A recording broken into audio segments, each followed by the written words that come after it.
Hello everyone, welcome to Jio ABC. और आज इस लेक्चर के अंतर्गत हम समांतर माध्य को कैसे निकालें इसके बारे में हम जानेंगे। ये जो लेक्चर है वो 12वीं कक्षा के ज्योग्राफी प्रैक्टिकल के अंतर्गत आता है। तो चलिए इसको शुरू करते हैं। बच्चों, समांतर माध्य के अंतर्गत तीन प्रकार की सीरीज होती है। पहला है इंडिविजुअल सीरीज, दूसरा है डिस्क्रीट सीरीज और तीसरा है कंटिन्यूअस सीरीज। और इन तीनों ही सीरीज में समांतर माध्य को दो तरीकों से निकाला जाता है। पहला है प्रत्यक्ष विधि और दूसरा है लघु विधि प्रत्येक के अंतर्गत। ठीक है, तो बारी-बारी से इसको हम एक-एक करके कवर करेंगे। सबसे पहला इसमें है इंडिविजुअल सीरीज और उसकी हम जानेंगे प्रत्यक्ष विधि। ठीक है? इसका फ़ॉर्मूला है x बार। x के ऊपर आप एक जो ये डंडा देख रहे हैं, इसको सम्मिलित रूप से पढ़ा जाता है x बार। ठीक है? Equal to sigma. इसको कहा जाता है सिग्मा। सिग्मा का अर्थ होता है जोड़। ठीक है? इसका योग। किसका योग? सिग्मा x, x का योग। ठीक है? अभी हम निकालेंगे x क्या है? बटे एन, एम माने नंबर। तो कैसे निकालेंगे? हमारे पास जो टेबल थी उसमें जो हमारा वेतन था उसको हम एक्स मानेंगे। ठीक है? और एक्स का अब हमें निकालना है सिग्मा, यानी कि अब इसका हमें जोड़ निकालना है। तो सिग्मा एक्स, अगर आप इन सारी एक्स की वैल्यूज को आपस में जोड़ेंगे तो हमारे पास सिग्मा एक्स आ जाएगा। एन कैसे निकालेंगे? जो ये टोटल श्रमिक हैं इनका अगर आप इनको काउंट करेंगे तो इनकी जो संख्या होगी वो होगी आपकी एन, मतलब नंबर। ठीक है? तो हमारे पास दोनों वैल्यू आ चुकी है, एन की वैल्यू और सिग्मा एक्स की वैल्यू। आप दोनों को उस फ़ॉर्मूले के अकॉर्डिंग रखेंगे, ठीक है? और अगर आप इसको भाग देंगे तो ये आ जाएगा x बार इक्वल टू 914। ठीक है? x बार जो सिंबल होता है वो समांतर माध्य का सिंबल होता है, अरिथमेटिक मीन का। ठीक है? तो प्रत्यक्ष विधि से जो समांतर माध्य आया वो आया 914। दूसरा जो मेथड है इसमें लघु विधि, इंडिविजुअल सीरीज के अंतर्गत, उसका फॉर्मूला है x bar equal to a plus sigma dx बटे n। ठीक है, तो अभी हम इसको निकालेंगे क्या होता है ये। तो जो आपकी टेबल है इसमें जैसे कि वेतन को हमने x माना हुआ था, ठीक है? और अब इसमें हम निकालेंगे dx। ठीक है? dx कैसे निकालेंगे? x minus a।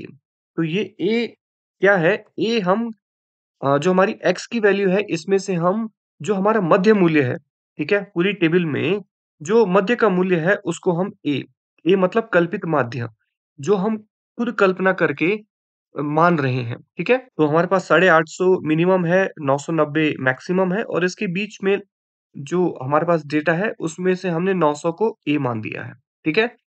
अब हमारे पास x की वैल्यू है, a की वैल्यू है, तो अब हमें x माइनस a हमारे लिए आसान हो जाएगा। तो a व्यक्ति के लिए जो dx की वैल्यू है वो आएगी x 850 माइनस 900 a। ठीक है? तो ये आएगा माइनस 50। बेटा आपको एक चीज़ ध्यान रखना है, अब वैसे 850 में से 900 तो माइनस होता नहीं है, ठीक है? तो हम जो माइनस करेंगे तो ऐसे ही करेंगे जो आता है 50, ठीक है? लेकिन जो बड़ी संख्या है उसका जो चिन्ह होगा, तो 900 के आगे जो चिन्ह था माइनस, आंसर में हमारा जो आएगा, जो हमारा रिज़ल्ट आएगा, उसमें भी हमें बड़ी संख्या के चिन्ह को ही हम अपने आंसर में लिखेंगे। ठीक है? तो 850 माइनस 900 तो माइनस 50, ये आपको ध्यान रखना है। जो बड़ी संख्या है, उसके आगे का जो चिन्ह है, वो हमारे रिज़ल्ट के साथ ऐड हो जाएगा। ये आपको ध्यान रखना है। ठीक है?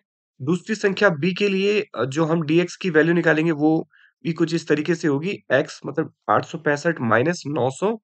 ठीक है? चूँकि 900 की संख्या यहाँ पर बड़ी है और उसके आगे का चिन्ह माइनस है, इसीलिए जो हमारा रिज़ल्ट आएगा 35, उसके आगे भी हम माइनस का चिन्ह ऐड कर देंगे। ठीक है? और इसी प्रकार से हम सभी कैटेगरीज़ के लिए dx की वैल्यू निकाल देंगे। ठीक है? ई के लिए देखो 900 माइनस 900 0, और उसके बाद के जो वैल्यू है उसमें जो dx की वैल्यू है वो सब प्लस पॉजिटिव में आ रही है। ठीक है? अब हमें निकालना है सिग्मा dx। तो सिग्मा dx प्लस 140 कैसे आया? इसको आपको ध्यान में रखना है, जो आपके माइनस की वैल्यू है, उन्हें आप एक साथ जोड़ दीजिए, ठीक है? A से लेकर D तक जो आपकी माइनस की वैल्यू है, उन्हें एक साथ जोड़ दीजिए। अब आपको चिन्ह को लेकर यहाँ पर कन्फ्यूज़ नहीं होना है। हमें जोड़ना है का मतलब इन सभी को आपस में जोड़ दीजिए, कितना आएगा? इन सभी को आप जो आपस में जोड़ेंगे तो ये आएगा 125, ठीक है? और चूँकि यहाँ पर चिन्ह माइनस का है, तो हम इसके आगे माइनस लिख देंगे। ठीक है? बहुत सिंपल है। ई की वैल्यू 0 है, तो 0 को हम 0 लिखेंगे और उसके बाद एफ से लेकर के जे तक की जो वैल्यू है, उनको भी आप आपस में जोड़ेंगे, जो कि आ रहा है 265, ठीक है? और इसका साइन प्लस में है, ठीक है? तो अब हम देखेंगे हमारे पास 2 डिजिट आ चुके हैं और इसमें जो बड़ा डिजिट है वो 265 है और उसका चिन्ह प्लस है, ठीक है? तो अब हमारे लिए आसान हो जाएगा। तो आपको 265 में से 125 घटाना है, जो कि उत्तर आएगा 140, ठीक है? अब दोनों संख्याओं में से जो बड़ी संख्या है उसका चिन्ह कौन-सा है? पॉज़िटिव। ठीक है? इसीलिए जो हमारा सिग्मा डीएक्स आया उसमें हमने 140 के आगे पॉज़िटिव लिखा है, प्लस लिखा है, ठीक है? एन की वैल्यू मैंने बताया था जो हमारे श्रमिक हैं आप उनको जोड़ दीजिए और अब हम इसे फ़ॉर्मूले के अंतर्गत रखेंगे। तो ए की वैल्यू क्या थी हमारा कल्पित माध्य जो हमने माना था, ठीक है? प्लस सिग्मा डीएक्स आया 140 और बटे 10। तो यहाँ पर देखेंगे हम तो x बार इक्वल टू हमारे पास आ रहा है 914। लेकिन एक चीज़ आपको यहाँ पर ध्यान ये देनी है कि आपका जो प्रत्यक्ष विधि से जो आंसर आया था, वो लघु विधि के द्वारा आए हुए आंसर से मैच करना चाहिए, ठीक है? तो प्रत्यक्ष विधि में भी हमारे पास 914 उत्तर आया था और लघु विधि से भी 914 उत्तर आया है, यानी कि हमारा आंसर सही है, हमारा मेथड सही है, ठीक है? तो ये थी इंडिविजुअल सीरीज़ में समांतर माध्य को निकालने की दोनों विधियाँ और उनके फॉर्मूले, ठीक है? तो ये थी हमारी पहली कैटेगरी इंडिविजुअल सीरीज़। दूसरा है इसमें डिस्क्रीट सीरीज। इसमें भी दोनों मेथड है। पहला है प्रत्यक्ष विधि। इसका फॉर्मूला है x bar equal to sigma fx बटे n। तो चलिए इसको देखते हैं कैसे निकालना है। तो इसमें जो आपकी टेबल है इसमें श्रमिक संख्या इसको हम f मानेंगे। f मतलब फ्रीक्वेंसी, आवृत्ति, ठीक है? जिसमें संख्याएं होती हैं। तो जो डिस्क्रीट सीरीज में नंबर वाले हैं, संख्या वाली कैटेगरी है उसको आप f मानेंगे। f मतलब फ्रीक्वेंसी, ठीक है? फ्रीक्वेंसी, आवृत्ति जिसे कहा जाता है, संख्याएं और जो मज़दूरी है, जो दूसरी कैटेगरी होगी वो ऑटोमैटिकली आपकी एक्स हो जाएगी। तो अब हमारे सामने बहुत ईज़ी हो चुका है। अब हमें निकालना है एफएक्स मतलब इसको आपस में गुणा कर देना है एफ इंटू एक्स। तो पहली जो कैटेगरी है उसमें आप देख लीजिए 50 तो पहला हमारा एफ है 50 गुणा गया, एक्स की वैल्यू है 62.5 ठीक है? दोनों को आप गुणा कर दीजिए जो उत्तर आ रहा है इतना, ठीक है? इसी प्रकार आप आगे की कैटेगरीज़ के लिए सबको आपस में गुणा कर दीजिए, ठीक है? और फाइनली हम निकालेंगे अपना सिग्मा एफएक्स, सिग्मा का अर्थ होता है जोड़, तो जो हमारी एफएक्स की कैटेगरी है उसका जोड़ क्या होगा? आप इन सारी वैल्यूज़ को आपस में जोड़ दीजिए। एन एन किसको निकालेंगे? एन मतलब जो फ्रीक्वेंसी है, नंबर है, ठीक है? आवृत्ति है, उसका जो टोटल योग होगा वो हमारा एन कहलाएगा। तो इस प्रकार हमारे पास एन की वैल्यू भी आ चुकी है और सिग्मा एफएक्स की वैल्यू भी आ चुकी है। फटाफट से इसको फॉर्मूले में रखेंगे। आप इसको भाग देना है और एक्स बार हमारे पास आ रहा है 65.20 ठीक है? तो ये प्रत्यक्ष विधि से आपने डिस्क्रीट सीरीज को निकाल दिया। दूसरा इसमें लघु विधि। लघु विधि के अंतर्गत फॉर्मूला है x bar equal to a plus sigma F D X बटे n। तो चलिए इसको कैसे निकालना है? तो इसमें भी हम देखेंगे f हमारा श्रमिक संख्या ही आएगा फ्रीक्वेंसी, ठीक है? आवृत्ति जिसमें आ रही है और दूसरा आ जाएगा हमारे पास x। अब इसमें हमने कल्पित माध्यम मानना है जैसे हमने पहले माना था इंडिविजुअल सीरीज में, ठीक है? तो हमारी जो टोटल वैल्यू है उसमें से जो बीच की वैल्यू है हम उसको a मान देंगे, कल्पित माध्यम, ठीक है? हम खुद से इसको चूज़ कर रहे हैं और फिर हम अपना निकालेंगे dx, ठीक है? dx निकालने के लिए x माइनस a। तो पहली कैटेगरी के लिए dx किस प्रकार से होगा? तो इसका x था 62.5 माइनस 65.5 ठीक है? आंसर आ रहा है -3 तो ध्यान दीजिएगा 62 में से 65 तो घटाया नहीं जाता है, घटाया वैसे ही जाएगा जैसे घटाते हैं, लेकिन जो बड़ी संख्या है, उसका जो चिन्ह होगा, ठीक है, माइनस, वो इसके रिज़ल्ट में आपको ऐड करना है। ये आपको ध्यान देना है। घटाना वैसे ही है जैसे आप घटाते हैं, ठीक है? और बाकी की कैटेगरी के लिए आपको उसी तरीके से dx की वैल्यू निकालनी है। तो जिन-जिन में x की वैल्यू a से छोटी है, उसमें आंसर में आपको माइनस लिखते चले जाना है, ठीक है? फाइनली इसमें अब निकालना है एफ डी एक्स मतलब f को dx के साथ आपस में गुणा करना है। तो पहली कैटेगरी के लिए f है 50 तो 50 गुणा गया हमारा dx की वैल्यू आ गई थी -3 ठीक है? जो कि आंसर आ रहा है -150। अच्छा गुणा की कंडीशंस में क्या होता है देखिए 50 के आगे का जो चिन्ह है प्लस, ठीक है? 3 के आगे का जो चिन्ह है माइनस, तो जब हम प्लस को माइनस के साथ गुणा करते हैं तो आंसर हमेशा माइनस आता है, ठीक है? प्लस को प्लस के साथ गुणा करते हैं तो आंसर प्लस में आता है। माइनस को माइनस के साथ गुणा करने पर प्लस का चिन्ह आता है, ठीक है? तो ये आपको ध्यान रखना है, ठीक है? तो यहाँ पर 50 के साथ प्लस है, ठीक है? जिसके आगे कोई चिन्ह नहीं होता वो ऑटोमैटिकली प्लस होता है, ये आपको ध्यान रखना है। प्लस को माइनस के साथ गुणा करने पर माइनस का चिन्ह आएगा, ठीक है? ये आपको ध्यान रखना है। तो उसी तरीके से बाकी की कैटेगरी के लिए भी आप जो है एफ डी एक्स को वैल्यू निकाल देंगे, ठीक है? प्लस के साथ माइनस का चिन्ह करने पर माइनस की संख्या आती है।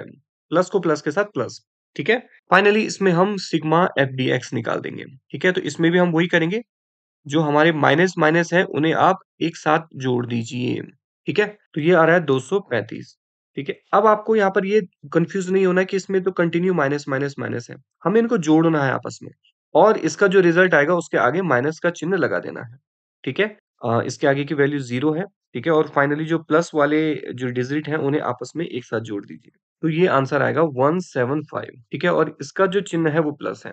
तो अब आप देखिए प्लस और माइनस यानी कि आपको उसको घटाना है, लेकिन जो बड़ी संख्या है, तो उसका जो चिन्ह है वो माइनस में है, तो आंसर जो आएगा वो माइनस में आएगा। तो 235 में से अगर आप 175 को घटाते हैं, ठीक है? 235 में से अगर आप 175 को घटाते हैं, तो ये उत्तर आएगा 60, ठीक है? तो लेकिन जो बड़ी संख्या है, उसका चिन्ह ही आपको आंसर में लिखना होगा। बहुत सिंपल है, आप कन्फ्यूज़ मत होइएगा। तो इसीलिए जो हमारा एफडीएक्स आया है, वो -60 आया है, ठीक है? एन वही जो बताया फ्रीक्वेंसी जो हमारी है, संख्या जिसमें है, ठीक है? आवृत्ति जिसमें है, उसका जो टोटल योग है, इन सब का योग है, वो आ रहा है 200। तो अब हमारे पास डिजिट आ चुकी हैं, तो अब हमको उसको फटाफट फ़ॉर्मूले के अकॉर्डिंग रखना है। ए हमने माना हुआ है 65.5, ठीक है? प्लस सिग्मा एफडीएक्स आ रहा है हमारा -60, तो इस तरीके से हम इसको ब्रैकेट के अंतर्गत कवर करेंगे, ठीक है? Divided by 200। देखिए, इसको सॉल्व करने का एक तरीका होता है, ठीक है? आप बॉड मास हमेशा ध्यान रखिएगा, ठीक है? बॉड मास। बॉड मास का मतलब सबसे पहले बी का मतलब होता है ब्रैकेट्स, ठीक है? तो सबसे पहले जो कोष्ठक वाले जो जो पार्ट है, आपको वो सॉल्व करना होता है, ठीक है? कोष्ठक, ठीक है? कहीं पर अगर 2 प्रकार के इस प्रकार के कोष्ठक हों, 2 और -3, तो आपको सबसे पहले इस वाले को ब्रैकेट्स वाले को सॉल्व करना है, ठीक है? तो सबसे पहले ब्रैकेट वाला सॉल्व होता है। ओ मतलब ऑर्डर, ठीक है? जो घात वाले ऑर्डर होते हैं, ठीक है? उसके बाद कोष्ठक के बाद घात वालों को सॉल्व किया जाता है, ठीक है? डी मतलब डिवीज़न, ठीक है? जो भाग वाले जो पार्ट है आपको उसको सॉल्व करना होता है। एम मतलब मल्टिप्लिकेशन, जो गुणा वाले होते हैं उसको सॉल्व करना होता है, ठीक है? ए मतलब एडिशन, उसके बाद प्लस वाले सॉल्व होते हैं और एस मतलब सब्ट्रैक्शन मतलब जो घटाने वाले सवाल होते हैं, ठीक है? तो सबसे पहले आपको क्या करना होता है कोष्ठक वाले सॉल्व करने होते हैं। अब इसमें देखिए कोष्ठक कहाँ पर है ये, लेकिन इसके सामने कोई दूसरा कोष्ठक नहीं है। अगर कोई दूसरा कोष्ठक होता तो सबसे पहले आपको इसको सॉल्व करना होता, ठीक है? लेकिन हमारे पास सिर्फ़ एक ही कोष्ठक है तो हमको यहाँ पर ये सॉल्व नहीं करना है। हमारे पास कोई अंडरमूल वाला भी कोई यहाँ पर नहीं है, ठीक है? तो देखा जाए तो अब हमारे पास यहाँ पर डिवीज़न ही बचता है, ठीक है? वैसे डिवीज़न और मल्टिप्लिकेशन में ये दोनों बराबर एक ही लेवल पे हैं, ठीक है? जैसे ये तो हमने BODMAS की प्रोसेस से सॉल्व किया। वैसे कई बार इसमें PEMDAS की प्रोसेस से भी सॉल्व करते हैं, ठीक है? इसमें मल्टिप्लिकेशन पहले आता है और डिवीज़न बाद में आता है। तो मतलब देखा जाए तो मल्टिप्लिकेशन और डिवीज़न दोनों बराबर ही होते हैं। जब कहीं पर केवल गुणा और भाग वाली कंडीशंस हो, ठीक है? केवल गुणा और भाग वाली कंडीशंस हो, तो वहाँ पर जो जो पहले आ रहा है, जो लेफ्ट में पहले आ रहा है, आपको उसको सॉल्व करना है, ठीक है? मतलब फॉर एग्ज़ाम्पल अगर कहीं पर इस तरीके की कंडीशन है, ठीक है? कहीं पर इस तरीके की कंडीशन है, तो उस कंडीशन में आप क्या करोगे? जो पहले आ रहा है, लेफ्ट में आ रहा है, तो पहले वाली कैटेगरी में हम क्या करेंगे? लेफ्ट में पहले क्या है? डिवीज़न है, तो आप इसमें भाग दीजिए, ठीक है? 2 का भाग दीजिए, 10 में कितना आ गया? 5 गुणा गया 5, तो ये आएगा 25, ठीक है? दूसरी कंडीशन में क्या है? पहले मल्टिप्लिकेशन है, तो 10 दूनी 20, 20 भागा 5, तो ये आएगा कितना? 4। तो ये दोनों लगभग एक ही स्तर पर होते हैं, ठीक है? तो आपको इसमें ज़्यादा कन्फ्यूज़ नहीं होना, लेकिन आपको यहाँ पर ये ध्यान देना ज़रूर है, ठीक है? तो सबसे पहले क्या करना है आपको ब्रैकेट वाले ही सॉल्व करने चाहिए, ठीक है? यहाँ पर ब्रैकेट के साथ दूसरा ब्रैकेट नहीं है, तो ब्रैकेट वाले का मतलब ये है कि जहाँ पर 2 ब्रैकेट हो तो सबसे पहले 2 ब्रैकेट को आपस में गुणा करना है, ठीक है? लेकिन यहाँ पर हमारे पास कोई ब्रैकेट नहीं है, कोई अंडरमूल वाला नहीं है, तो यहाँ पर हम सबसे पहले इसको भाग देंगे, ठीक है? इसको मिटा देता हूँ। यहाँ पर आपको सबसे पहले इसको भाग देना है। भाग देकर के जो आंसर आया, वो क्या आया 0.3 ठीक है? 200 का भाग देना आपको 60 में और भाग दे करके यहाँ पर चूँकि माइनस हमारे पास जो इसका जो चिन्ह है वो माइनस है, तो आपको इसको माइनस रखना ही होगा एज़ इट इज़, ठीक है? और जब ब्रैकेट खुलता है, ब्रैकेट खुलने का मतलब ये आपस में गुणा हो रहे हैं, तो जैसे मैंने पहले बताया प्लस और माइनस जब आपस में गुणा होते हैं, तो उसका चिन्ह हमेशा माइनस आता है। तो यहाँ पर प्लस को माइनस के साथ गुणा कर रहे हैं। ब्रैकेट खुलने का मतलब ही आपस में गुणा हो रहा है, ठीक है? तो जैसे ही प्लस को माइनस के साथ गुणा होगा तो हमेशा चिन्ह माइनस का आएगा, ठीक है? तो 65.5 में जब इसको माइनस करेंगे तो आंसर आ रहा है 65.2 तो हमारा जो लघु विधि से जो आंसर है 65.2 प्रत्यक्ष विधि से भी हमारा आंसर 65.2 आ रहा था, ठीक है? तो हमारा लघु विधि और प्रत्यक्ष विधि दोनों सेम है। तो इस प्रकार इसका मतलब हमारा जो मेथड है वो दोनों सही है, ठीक है? अच्छा एक चीज़ और अगर लघु विधि से हमारा 65.2 नहीं आ रहा है, तो इसका मतलब आपने जो ए माना है कल्पित माध्य, वो सही नहीं माना है, ठीक है? आपको उसको चेंज करना होगा, ठीक है? आपको उसको चेंज करना होगा। उस कंडीशन में जब आपका प्रत्यक्ष और लघु विधि दोनों आंसर सेम ना आए, ठीक है? आप इसको तुरंत इसको चेंज कर दीजिए और तब अपना आंसर निकालिए, ठीक है? तब इसकी वैल्यू 0 यहाँ पर आएगी और इस तरीके से ये थोड़ा बहुत चेंज हो जाएगा, ठीक है? और तब आपका आंसर दोनों सेम आ जाएगा। तो आपको खुद ही आंसर चेक करना है, प्रत्यक्ष विधि और लघु विधि दोनों में आपका आंसर सेम आना चाहिए, ठीक है? तो ये था आपका डिस्क्रीट सीरीज़ का दोनों मेथड, प्रत्यक्ष विधि और लघु विधि। तो हमारी दूसरी जो सीरीज़ है कैटेगरी फिनिश हो गई है। तो फाइनली हमारे पास बचती है कंटीन्यूअस सीरीज़, ठीक है? तो उसका जो प्रत्यक्ष विधि का फ़ॉर्मूला है वो हम देख लेते हैं, x bar equal to sigma fx बटे n। तो इसको फटाफट से जानते हैं।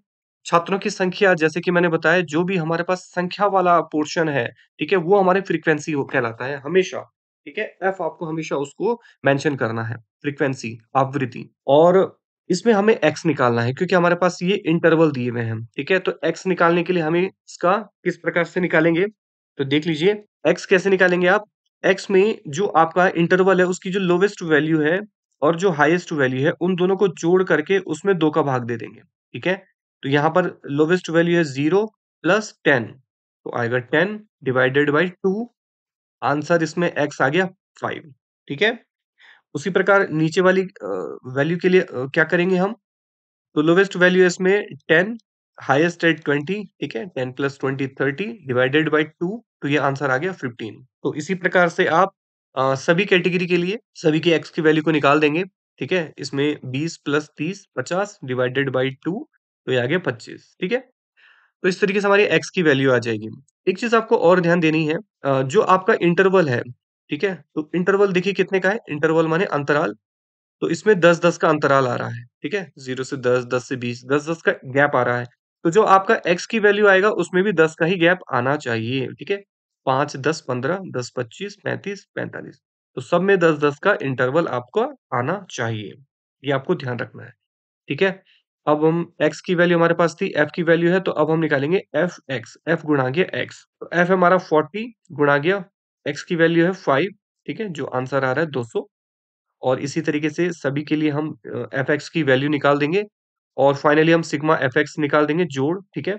इन सभी को आपस में जोड़ देंगे जो आ गया 3300 n की वैल्यू निकालेंगे किससे? n मतलब टोटल नंबर फ्रीक्वेंसी जिसमें आ रही है, आवृत्ति उसका टोटल योग आ गया 150 तुम्हारे पास दोनों वैल्यू आ चुकी हैं। फटाफट से फॉर्मूले में रख दीजिए, दोनों को भाग दे दीजिए, आंसर आ रहा है हमारा 22 प्रत्यक्ष विधि से हमारा आंसर निकल चुका है, ठीक है? दूसरा इसमें लघु विधि है, फॉर्मूला वही है जो डिस्क्रीट सीरीज़ का है, x bar equal to a plus sigma f dx बटे n। तो अब इसको कैसे निकालेंगे? इसमें f वही आएगा छात्रों की संख्या फ्रीक्वेंसी, ठीक है? x हमें निकालना है, तरीका वही था, जैसे कि बताया था lowest value plus highest value divided by 2 तो 0 plus 10 divided by 2 equal to 5 ठीक है? उसी तरीके से नेक्स्ट वैल्यू 15 और इसी तरीके से 25, 35, 45 इंटरवल 10 का ही आना चाहिए क्योंकि हमारा इंटरवल कितने का है? 10-10 का है, ठीक है? यहाँ पर हमें निकालना है dx सबसे पहले निकालना है dx कैसे निकालते हैं? x माइनस a तो x की वैल्यू में से हमें a निकालना है कल्पित माध्य। तो हमने 5 वैल्यू है तो हमने बीच वाली वैल्यू 25 रख दी है, ठीक है? इसको हमने a मान लिया है खुद से। तो dx निकालेंगे हम पहली उसके कैटेगरी के लिए, तो x था इसमें 5 माइनस 25 आंसर आएगा -20 माइनस इसलिए आ रहा है क्योंकि जो बड़ी वैल्यू है उसका चिन्ह माइनस है तो इसमें माइनस हम ऐड कर देंगे, ठीक है? नेक्स्ट के लिए आ जाएगा -10 ठीक है? और इसके लिए आ जाएगा 0 और फिर ये 10 और 20 ठीक है? फाइनली अब निकालेंगे इसमें एफ डी एक्स यानी कि एफ को dx के साथ गुणा कर देंगे, ठीक है? तो हमारा एफ है इसमें 40 इंटू -20 तो प्लस को माइनस के साथ गुणा करेंगे तो चिन्ह हमेशा माइनस में आता है, ठीक है? इसीलिए -800 तो इसी प्रकार से आप सेकंड कैटेगरी के लिए एफ 30 इंटू -10 -300 ठीक है? और इसी तरीके से बाकी के लिए आप निकाल दें। तो अब हम इसमें निकालेंगे n, n की वैल्यू मैंने बताया था जैसे फ्रीक्वेंसी जिसमें होगा उसका टोटल योग n कहलाएगा और सिग्मा f dx ठीक है? तो इसमें भी आप वही करेंगे माइनस-माइनस को एक साथ जोड़ देंगे पहले, ठीक है? तो 8 3 11 1100 हो जाएगा और चूँकि इसका चिन्ह माइनस है तो आपको माइनस का चिन्ह रखना है, ठीक है? और ये तो हो गया 0 और इस तरीके से 250 प्लस 400 ये आ गया 650 ठीक है? इसका चिन्ह प्लस है। अब आपको घटाना है क्योंकि प्लस और माइनस है तो घटाना है डेफ़िनेटली।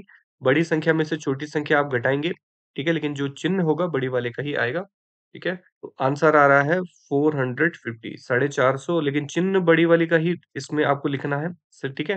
तो सिग्मा एफ डीएक्स आ गया -450 आपको फ़ॉर्मूले के अंतर्गत इसको रखना है। ए आपने माना था कल्पित माध्य, ठीक है? तो ये आया -450 और डिवाइडेड बाय 150। तो सबसे पहले क्या सॉल्व करेंगे? जो ये -450 है ब्रैकेट में है क्योंकि इसमें चिन्ह है इसका, ठीक है? इसको ब्रैकेट में है, लेकिन इसके साथ कोई दूसरा ब्रैकेट नहीं है इसीलिए हम ब्रैकेट वाले को सॉल्व नहीं करेंगे। सबसे पहले हम डिवाइड करेंगे, ठीक है? तो आप डिवाइड करके जो आया है कितना 15 तिया 45 3 ठीक है? मैंने सीधे माइनस लिख दिया है क्योंकि आप प्लस और माइनस जब आपस में गुणा हो जाते हैं तो चिन्ह उसका क्या आ जाता है? माइनस आता है, ठीक है? तो फाइनल उत्तर आया हमारा 22। तो प्रत्यक्ष विधि से भी हमारा उत्तर आ रहा था 22 और लघु विधि से भी हमारा उत्तर आया 22, ठीक है? जैसा कि अभी बताया अगर आपका लघु विधि से उत्तर 22 नहीं आ रहा है तो आपको तुरंत अपना जो ए है कल्पित माध्य वो चेंज कर देना है, ठीक है? इसका मतलब आपने ए सही से नहीं लिया है। वो चेंज करेंगे तो आपका उत्तर सही आ जाएगा। तो ये था कंटीन्यूअस सीरीज़ का प्रत्यक्ष और लघु विधि, ठीक है? तो हमने जाना तीनों सीरीज़ में समांतर माध्य को कैसे निकालें। तो ये था आज का लेक्चर जिसमें आपने जाना समांतर माध्य को कैसे निकालते हैं। मिलते हैं अगली वीडियो में नेक्स्ट टॉपिक के साथ, तब तक के लिए वर्क हार्ड बट जॉयफुली।